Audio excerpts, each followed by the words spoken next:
तो आईपीएल 2025 शुरू होने में अब 1.5 महीने से भी कम का वक्त रह गया है और जैसे जैसे सीजन पास आ रहा है वैसे वैसे खिलाड़ियों की इंजरीज, जो कि हर साल एक पॉपुलर ट्रेंड रहता है, वो निकल करके आ रही हैं। लेकिन इस बार कुछ बहुत ही बड़े प्लेयर इंजर्ड हो गए आईपीएल 2025 से पहले और उसको लेकर के अब बहुत ज्यादा कंफ्यूजन बना हुआ है कि भाई कौन आईपीएल के लिए अवेलेबल होगा और कौन नहीं होगा। तो इसी से रिलेटेड कुछ बड़ी अपडेट निकल करके आई है, साथ ही साथ कप्तानी से रिलेटेड भी अपडेट है। तो एक एक करके सबके बारे में डिटेल में बात करने वाले हैं। लेकिन सबसे पहले चैनल को देखो सब्सक्राइब कर लो और नोटिफिकेशन की जो घंटी है उसको बजाना बिल्कुल भी ना भूलना, ताकि ऐसी कोई भी वीडियो तुमसे बिल्कुल भी मिस ना हो। और देखो सबसे पहले सबसे बड़े प्लेयर ऑस्ट्रेलिया के और सनराइजर्स हैदराबाद के कप्तान पैट कमिंस की इंजरी को लेकर के बड़ा मसला फंसा हुआ है। अपनी एंकल इंजरी की वजह से चैंपियंस ट्रॉफी 2025 से तो वो पूरी तरीके से बाहर हो गए हैं। अब क्या वो सनराइजर्स के लिए अवेलेबल होंगे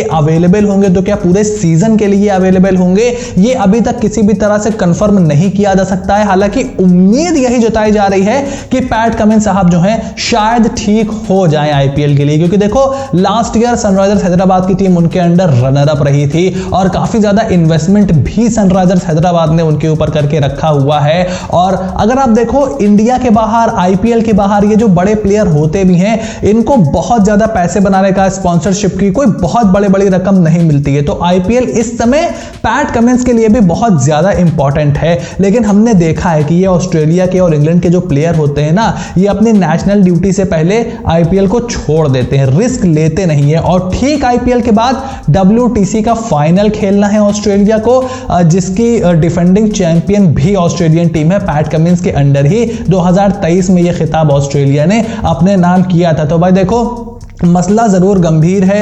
उम्मीद है कि पैट कमिंस ठीक हो जाएंगे, एसआरएच के लिए अवेलेबल रहेंगे, बट कितना, कैसे, क्या, इसके लिए जरूर इंतजार करना पड़ेगा। और उनके साथ ही जॉश हेजलवुड, जो कि एक के बाद एक नई इंजरी ढूंढ करके ला रहे हैं। पहले काल्फ इंजरी से वो बाहर रहे, उसके बाद वापस आए और अब हिप इंजरी से भी वो इस समय चैंपियंस ट्रॉफी से बाहर हो चुके हैं।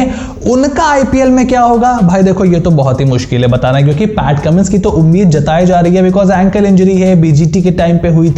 सो मे बी आईपीएल आते आते फिट हो जाए। बट जॉश हेजलवुड की बॉडी तो उनका बिल्कुल भी साथ नहीं दे रही है। काफ इंजरी, नी इंजरी, अब हिप इंजरी, और एज अ फास्ट बॉलर कितनी जल्दी वो रिकवर करेंगे, और अगर रिकवर करके आ गए तो क्या पूरा सीजन टिकेंगे वो रॉयल चैलेंजर्स बेंगलुरु के लिए, ये एक बहुत ही बड़ा सवाल है। And at this point of time मैं तो बिल्कुल भी हैरान नहीं होऊंगा अगर आरसीबी को जॉश हेजलवुड के लिए रिप्लेसमेंट बुलानी पड़ जाए। उसके बाद राजस्थान रॉयल्स के कप्तान संजू सैमसन को भी 6 हफ्ते का आराम यहां पर दिया गया है उनकी इंजरी से रिकवर होने के लिए। लेकिन जो उनके फैंस परेशान हो रहे थे कि भाई आईपीएल में क्या होगा, देखो बिल्कुल भी डरने की यहां पर तुम लोगों को जरूरत नहीं है, क्योंकि संजू सैमसन आईपीएल 2025 के लिए पूरी तरीके से फिट हो जाएंगे, जहां पर मोस्ट लाइकली वो हमें यशस्वी जायसवाल के साथ पारी की शुरुआत करते हुए भी दिखाई देंगे। देखो अभी जो सीरीज हुई थी इंग्लैंड के सामने, वो संजू सैमसन की बहुत अच्छी नहीं गई है और अब उनको 6 हफ्ते का रिकवरी टाइम बताया गया है और 1.5 महीने के आसपास, यानी कि 6 हफ्ते के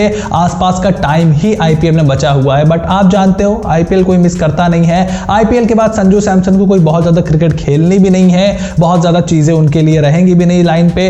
तो इस वक्त आईपीएल उनका मेन फोकस होने वाला है, क्योंकि अगर उनको अगले साल वर्ल्ड T20 की टीम में अपनी जगह बनानी है, एक अच्छा सॉलिड आईपीएल उनको जरूर चाहिए। एंड आई थिंक 6 हफ्ते में वो पूरी तरीके से फिट हो जाएंगे। और अब आ जाते हैं कप्तानी की कुछ बड़ी अपडेट्स पर। और सबसे पहले रॉयल चैलेंजर्स बेंगलुरु, जिन्होंने अभी तक अपना कप्तान अनाउंस नहीं किया है और अब उनकी मैनेजमेंट से यह खबर निकल करके आ रही है कि भाई चैंपियंस ट्रॉफी खत्म होने से पहले आपको आरसीबी का कप्तान अनाउंस होता हुआ दिख जाए, इसके चांसेस बहुत ही ज्यादा कम है। और मैं ये कैसे बोल रहा हूं, साल 2022 के ऑक्शन के बाद आप याद करो, जो आरसीबी का अनबॉक्स इवेंट होता है, बहुत बड़ा इवेंट होता है, बहुत बड़े स्केल पर उसको ऑर्गेनाइज किया जाता है, पूरी टीम आती है, सब जर्सी लॉन्च वगैरह होती है, वहां पर आरसीबी अपना नया कैप्टन बताएगी। तो जो भी लोग कयास यहां पर लगा रहे हैं कि विराट कोहली होंगे, रजत पाटीदार होंगे या फिर कौन होगा आरसीबी का नया कैप्टन, थोड़ा सा उनको यहां पर ठंडा पड़ने की जरूरत है, क्योंकि आरसीबी अपना कैप्टन अनाउंस नहीं करने वाली है। ये आप मेरे से यहां पर लिख करके ले लो।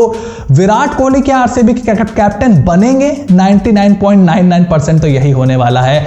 लेकिन वो अनाउंस कब होगा? वो होगा आरसीबी के अनबॉक्स इवेंट में। ये तकरीबन बात अब यहां पर तय हो गई है। और उसके बाद defending champion Kolkata night Riders का कप्तान कौन होगा, तो अभी भी उस रेस में फ्रंट रनर जो है अजिंक्य रहाणे साहब ही बने हुए हैं। देखो वेंकटेश अय्यर को जब लिया था तो मेरा ऐसा मानना था, अभी भी मेरा मानना है कि आप ऐसे प्लेयर को कैप्टन बनाओगे जो कि आपकी फर्स्ट चॉइस प्लेइंग 11 में खेलता हो।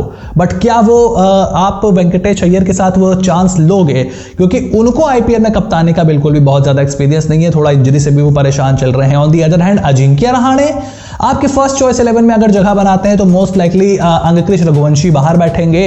अगर आप डीकॉक और सुनील के साथ ओपन करते हो तो क्या नंबर 3 पर आप अजिंक्य रहाणे को देख रहे हो, मेरे ख्याल से उनको ओपन करना चाहिए। ईडन गार्डन्स की विकेट तो अच्छी होती है, तो आप जिस तरीके से उन्होंने खेल दिखाया है पिछले 1-1.5 साल में आईपीएल में भी और अभी डोमेस्टिक क्रिकेट में सैयद मुश्ताक अली वगैरह में, तो आप उनसे कुछ एक्सप्लोजिव कम से कम स्टार्ट की जो उम्मीद है जरूर लगा सकते हो। बट क्या आपकी फर्स्ट चॉइस 11 में वो खेलेंगे?